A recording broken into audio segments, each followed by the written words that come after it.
तो hello everyone, कैसे हो? आई होप ठीक होगे। और आपके साथ एक प्रॉब्लम क्रिएट हो रही है, जो कि है वो प्रॉब्लम है देन कि हमको पढ़ा हुआ याद नहीं रहता। तो आज मैं उसी के बारे में बात करने वाला हूँ, जो कि आपके लिए बहुत बड़ी प्रॉब्लम क्रिएट होती जा रही है। देन कोई बात नहीं, आप इस वीडियो को एक बार पूरी वॉच कर लो। उसके बाद अगर आपको ये प्रॉब्लम रहे ना, फिर मेरे को बताना। बट जो भी मैं बताऊँ इसके कि कोई तुम्हें स्टोरी याद है, ठीक है? तो तुमको देखो करना क्या है। पहली देखो 3 गलतियां हैं जो तुम करते हो। पहले उनको समझो तुम करते क्या हो। देखो पहली गलती कि एक तो हमेशा नहीं ना, रात के समय 10 या 9 बजे के बाद याद करने का काम कोई मत करो। 9-10 बजे के बाद अगर तुम्हें पढ़ने का ज़्यादा ही शौक है ना, हमेशा नहीं, वो चीज़ करो जो तुमको क्वेश्चन टाइप सॉल्व है वो कर लो, अपनी फेयर वगैरह कंप्लीट है वो कर लो, ठीक है? देन रात के समय याद बिल्कुल कोशिश मत करो, नया याद करने की तो बिल्कुल ट्राई ही मत करो। देन अगर तुम्हें जो पहले याद है वो रिवीजन कर सकते हो तुम, बस नया की तो तुम कोशिश भी मत करना, से बता रहा हूँ मैं। और सेकंड पॉइंट हमारा ये होता है कि मैंने कुछ भाई देखे हैं अपने आसपास, जो कि भाई वो हमेशा नहीं पता क्या करते पढ़ते समय, फ़ोन को ही पास रख लेते हैं। फ़ोन एक तरफ वीडियो चल रही है, एक तरफ वो पढ़ रहे होते हैं।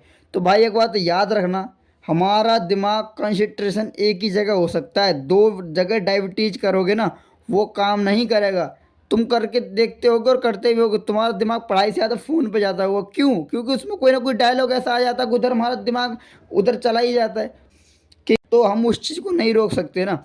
हमेशा नहीं। दूसरी गलती तुमको ये नहीं करनी है हमेशा नहीं, जब पढ़ो एक तो शांति का माहौल देख के पढ़ा करो, ठीक है? और हमेशा नहीं फ़ोन कभी पास मत रखना, ठीक है? तीसरी गलती तुम यार ये करते हो, तुम्हारा मन करा तब पढ़ने बैठ गए, तुम्हारा मन करा तब उठ के बैठ गए। ऐसा मत करो मेरी जान। पता तुमको करना क्या है? तुमको जब भी पढ़ना हो ना, पहले ना एक टाइम टेबल, एक शेड्यूल बना लो कि हमें इस टाइम से इस टाइम तक पढ़ना। हाँ, मैं मानता हूँ कुछ भाई इसमें ये बोलेंगे कि भाई जब मन ही नहीं लगता तो क्या करेंगे। देखो उसी चीज़ को बता रहा हूँ यार, थोड़ा सा ना हमको स्ट्रगल करना ही पड़ेगा। क्यों? दिमाग के विरुद्ध हमको लड़ना ही पड़ेगा। अगर अब नहीं लड़े ना तो ज़िंदगी भर कभी नहीं लड़ सकते हम। एक बात याद रखना, यही समय है, इसको मत खो। इसको जितना न्यूट्रलाइज करो उतना कर लो यार। यही एक वक्त है जो तुम्हारे लिए बहुत कीमती है, सच बता रहा हूँ मैं छोड़ दे करो, कोई दिक्कत नहीं। नया टॉपिक उठाओ, कोई इंटरेस्टेड जो तुम्हारे समझ में आता हो, फिर टॉपिक को उठा लो उसको। तुम्हारे दिमाग का कभी कॉन्सेंट्रेशन नहीं हटेगा पढ़ाई से। अब रही बात कि हमको पढ़ा हुआ याद नहीं रहता, तुमको हमेशा नहीं ये चीज़ नेक्स्ट मॉर्निंग में करनी है, याद करने की चीज़, ठीक है?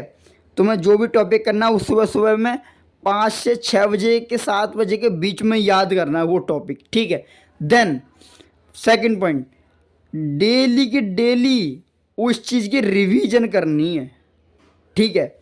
हल्की हल्की हल्की हल्की। फिर एक संडे का दिन हमारा फ्री होता है, ठीक है?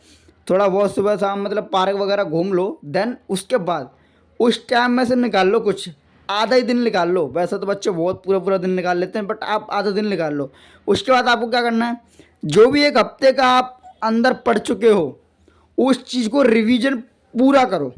उस दिन कोई नया टॉपिक मत पढ़ो। और सेकंड थर्ड पॉइंट हमारा यही है कि भाई हमको हमेशा नहीं अपना बिना टाइम टेबल शेड्यूल के बिल्कुल भी नहीं पढ़ना है। मैं सच्ची बता रहा हूँ, बिना टाइम टेबल शेड्यूल के नहीं पढ़ पाते। और हमेशा नहीं, जब याद करो घूमते फिरते याद करो, लेट के तो कभी याद ही मत करना। देन कुर्सी पे भी मेरे हिसाब से यार बैठ के भी होता नहीं है, मेरे को तो याद नहीं होता, आपको होता हो तो अच्छी बात है। घूम घूम के रिवाइज करो, दिमाग में उस चीज़ को दोहराओ अधिक से अधिक, ताकि वो याद हो। देखो जितनी तेज हमारा ना दिमाग, क्या चीज़ है कि जितनी तेज दिमाग हमारा सुनता है ना उस चीज़ को, इतनी तेज़ी से हमारा दिमाग कवर करता है। तो तुमको करना क्या है पता? जितनी तेज़ी से उस चीज़ को बोल बोल के याद करोगे ना, वो तुम्हारे दिमाग में एकदम फिट हो जाएगी। और नेक्स्ट बात और लास्ट बात ये है कि किसी चीज़ को रटने की कोशिश मत करो, उस चीज़ को समझने की ही कोशिश करा करो। देन बिकॉज क्योंकि देखो रट्टा हुआ ना हमारा कभी याद नहीं आता, और समझा हुआ हमारा लाइफ टाइम याद आता है। भले देखो उस चीज़ के बारे में डीपली जाया करो, किस चीज़ के बारे में है क्या, ज़्यादा भी डीपली मत जाया करो। बाजू वाले टॉपिक ऐसा होता है हम निकल भी नहीं पाते हैं, तो उस चीज़ को हल्का ना समझने की कोशिश करा करो। और जो भी तुम याद करा करो प्लीज़ उसे एक बोर्ड हो वाइट, तो उस पर लिख लिख के कोशिश करा करो, और उसके खर्चा करने की कोई ज़रूरत नहीं है। अपने एक पेन और एक बुक ले लो, उससे ही उस पर लिख लिख के प्रैक्टिस करो। देखो ये ना हमारी साइंस कहती है कि एक टॉपिक को अगर हम 3 से 4 बार लिखते हैं ना, 50% तो हमारे दिमाग में छप जाता है वो। अगर कोई सच्चे दिल से और सच्चे मन से करे ना, ये रियलिटी साइंस कहती है भाई, ये मैं नहीं कह रहा। किसी चीज़ को हम 3 से 4 बार लिखें ना, वो हमारे दिमाग में फिट हो जाता है एकदम। तो तुमको ना अभी कोई भी चीज़ रट के याद नहीं करनी है, समझने की कोशिश करनी है, और उसे लिख लिख के प्रैक्टिस करनी है, देन आफ्टर बिकॉज। ठीक है। और मैं उम्मीद करता हूँ आप इसी ईमानदारी के साथ, इसी जज्बे के साथ मेहनत करोगे और करते रहोगे। तो वीडियो अच्छी लगी हो लाइक कर देना और एक प्यारा सा कमेंट कर देना।